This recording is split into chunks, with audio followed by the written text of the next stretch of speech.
ఇసుక బ్రేకింగ్ చూస్తున్నాం. బీఆర్ఎస్ కు మరో షాక్ తగిలింది. పటాన్చెరు ఎమ్మెల్యే గూడెం మైపాల్ రెడ్డి కాంగ్రెస్ లో చేరారు. సీఎం రేవంత్ రెడ్డి సమక్షంలో చేరారు.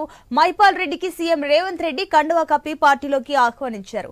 మైపాల్ రెడ్డితో పాటు జైరాబాద్ ఎంపీ అభ్యర్థి గాలి అనిల్ కుమార్, పలువురు కార్పొరేటర్లు, అనుచరులు కాంగ్రెస్ తీర్థం పుచ్చుకున్నారు. ఇప్పటి వరకు కాంగ్రెస్ లో చేరిన ఎమ్మెల్యేల సంఖ్య 10కి చేరింది.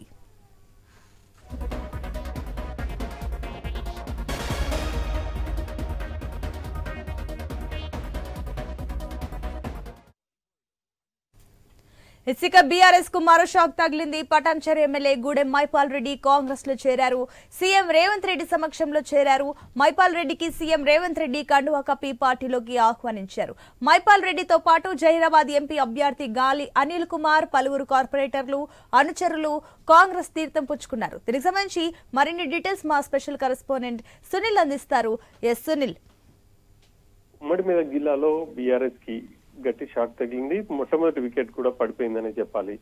బీఆర్ఎస్ నుంచి అత్యధికంగా మొన్నటి అసెంబ్లీ ఎన్నికల్లో ఉమ్మడి మెదక్ జిల్లా నుంచే ఎక్కువ మంది అభ్యర్థులు గెలిచారు. 7 ఎమ్మెల్యేలు బీఆర్ఎస్ నుంచి విజయం సాధించారు.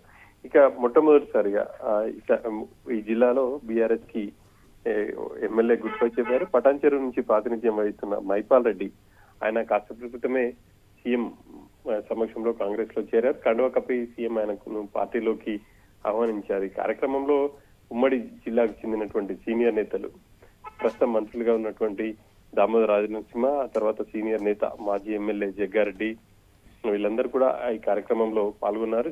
ఇటు మైపాల్ రెడ్డితో పాటు జైరాబాద్ ఎంపీ అభ్యర్థిగా పోటీ చేసినటువంటి గాలి అనిల్ కుమార్ కూడా కాంగ్రెస్ లో జాయిన్ అయ్యారు. మరికొంతమంది కార్పొరేటర్లు కావచ్చు, అదేవిధంగా కౌన్సిలర్లు, కొంతమంది సీనియర్ నేతలు, పటాన్చెరు నియోజకవర్గానికి చెందినటువంటి సీనియర్ నేతలు కూడా కాంగ్రెస్ పార్టీలో చేరారు.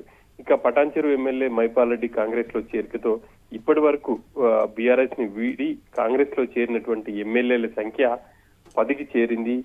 ఇక మరికొంతమంది కూడా కాంగ్రెస్ లో జాయిన్ అవుతారని చెప్పేసి కాంగ్రెస్ పార్టీ నేతలు అయితే చెప్తూ వస్తున్నారు. ఇప్పటి వరకు తెల్లం వెంకట్రావు, దానం నాగేందర్, కడియం శ్రీహరి, కాలే యాదయ్య, పోచారం శ్రీనివాస్ రెడ్డి, సంజయ్ కుమార్ జగిత్యాల ఎమ్మెల్యే ఆయనతో పాటు ఇక గద్వాల ఎమ్మెల్యే కృష్ణమోహన్ రెడ్డి, ఇక ప్రకాష్ గౌడ్ రాజేంద్రనగర్ ఎమ్మెల్యే, అరికెపూడి గాంధీ షేర్లింగంపల్లి ఎమ్మెల్యే, వీళ్ళు నిన్న మొన్నటి వరకు జాయిన్ అయ్యారు. ఇక ఈ రోజు మైపాల్ రెడ్డి జాయిన్ అయ్యారు. రేపు ఎల్లుండిలో కూడా మరికొంతమంది జాయిన్ అయ్యే అవకాశాలు అయితే స్పష్టంగా కనిపిస్తున్నాయి. 2 రోజుల క్రితం మైపాల్ రెడ్డి సీఎం నివాసానికి వెళ్లారు. ఆ రోజే జాయిన్ అవుతారని చెప్పేసి అని అనుకున్నారు. కానీ అది ఈ రోజుకు వాయిదా పడింది. ఆయన ఒక్కరే కాకుండా కొంతమంది అనుచరులను కూడా ఆయన తీసుకొని వెళ్లి కాంగ్రెస్ పార్టీలో జాయిన్ అయ్యారు. ఇక పటాన్చెరు నియోజకవర్గంలో ఇప్పుడు రాజకీయం రసవత్తరంగా మారే అవకాశం ఉంది. ఎందుకంటే గత ఎన్నికల్లో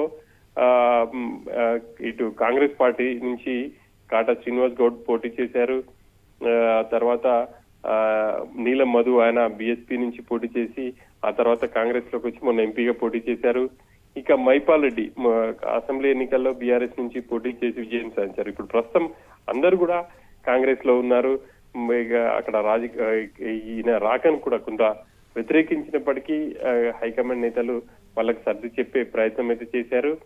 ఇక మరి రేపు ఎల్లుండి ఎవరు జాయిన్ అవుతారు అనేది ఇప్పుడు ఒక చర్చనీయాంశంగా మారింది. గ్రేటర్ పరిధిలోని ఎమ్మెల్యేలే జాయిన్ అయ్యే అవకాశాలు ఎక్కువగా ఉన్నాయని చెప్పేసి తెలుస్తుంది. మరి చూడాలి ఇంకా ఎంతమంది జాయిన్ అవుతారు. అసెంబ్లీ సమావేశాలు, బడ్జెట్ సమావేశాల నాటికి ఎక్కువ మంది ఎమ్మెల్యేలను జాయిన్ చేసుకుని బీఆర్ఎస్ ఎల్పీని విలీనం చేసుకునే దిశగా కాంగ్రెస్ పార్టీ పావులు కదుపుతుంది. ఆ మేరకు ఒక్కొక్క ఎమ్మెల్యేను జాయిన్ చేసుకుంటుంది. గతంలో బీఆర్ఎస్ పార్టీ దాదాపు ఎక్కువ మంది ఎమ్మెల్యేలను జాయిన్ చేసుకుని కాంగ్రెస్ ఎల్పీని విలీనం చేసుకుంది. కానీ ఇప్పుడు చూసుకున్నట్లయితే అటు బీఆర్ఎస్ కూడా పలుమార్లు ఆరోపిస్తుంది, ఏదైతే అటు అంగట్లో పశువులను కొనుక్కున్నట్టుగా ఎమ్మెల్యేలని కొనేస్తున్నారంటూ కూడా బీఆర్ఎస్ కొన్ని వ్యాఖ్యలు అయితే చేయడం జరిగింది. అయితే ఇప్పుడు మైపాల్ రెడ్డి చేరిక పైన బీఆర్ఎస్ స్పందించిందా? ఇప్పుడు గతంలో కాంగ్రెస్ పార్టీ నుంచి బీఆర్ఎస్ లో జాయిన్ అయిన ఎమ్మెల్యేలు కావచ్చు, ఇతర పార్టీ నుంచి జాయిన్ అయిన వాళ్ళకు బీఆర్ఎస్ ప్రభుత్వంలో వాళ్ళు మంత్రులు కావచ్చు, లేకపోతే రకరకాల పదవుల్లో ఉన్నారు. కానీ కాంగ్రెస్ పార్టీ నుంచి వచ్చే వాళ్ళకు, కాంగ్రెస్ పార్టీలో జాయిన్ అయిన వాళ్ళకి మాత్రం ఇప్పటి వరకు ఎటువంటి హామీ ఇవ్వలేదు అనేది తెలుస్తుంది. సీఎం రేవంత్ రెడ్డి కూడా ఒకటి స్ట్రైట్ గా చెప్పాడు, కాంగ్రెస్ బీ ఫామ్ ఎవరైతే గెలుస్తారో వాళ్ళకి మాత్రమే మంత్రి పదవులు కావచ్చు, లేకపోతే ఇంకా ఇతర పదవులు అని చెప్పేసి ఆయన ఒక స్పష్టమైనటువంటి ప్రకటన కూడా చేశారు. అయినప్పటికీ ఇటు బీఆర్ఎస్ నుంచి ఎమ్మెల్యేలు జాయిన్ అవుతున్నారు. ఇక ప్రధానంగా మైపాల్ రెడ్డి అంశం చూస్తే ఆయనపై కావచ్చు, ఆయన తమ్ముడిపై అక్రమ మైనింగ్ కేసు ఉంది. ఆ మైనింగ్ కేసు విషయంలో ఇప్పటికే ఆయనకు మైనింగ్ శాఖ నుంచి దాదాపు 300 కోట్ల రూపాయలకు పైగా ఫైన్ కూడా వేశారు. ఆయన తమ్ముడు గూడెం మధుసూదన్ పై కేసు నమోదు చేసి ఆయన జైలుకు కూడా వెళ్ళిచ్చారు. మరోవైపు ఈడీ కూడా దాడులు చేసింది. వీటిని అన్నిటినీ ఆయన బేరీజ్ వేసుకొని అసలు ఏ పార్టీలోకి వెళ్ళాలి అని చర్చలు చేశారు. నిన్న మొన్న ఆయన అంచెలతో మాట్లాడారు. కొంతమంది తాము బీఆర్ఎస్ లోనే ఉంటామని చెప్పారు, మరి కొంతమంది ఆయనతో రావడానికి సిద్ధమయ్యారు. ఆ మేరకే మైపాల్ రెడ్డి ఈ రోజు కాంగ్రెస్ పార్టీలో జాయిన్ అయ్యారు. ఆ కేసు నుంచి తప్పించుకునేందుకే మైపాల్ రెడ్డి ఇటు బీఆర్ఎస్ ని వీడి కాంగ్రెస్ లోకి జాయిన్ అవుతున్నారు అనేది అయితే నియోజకవర్గంలో అది బాగా టాక్ గా ఉంది.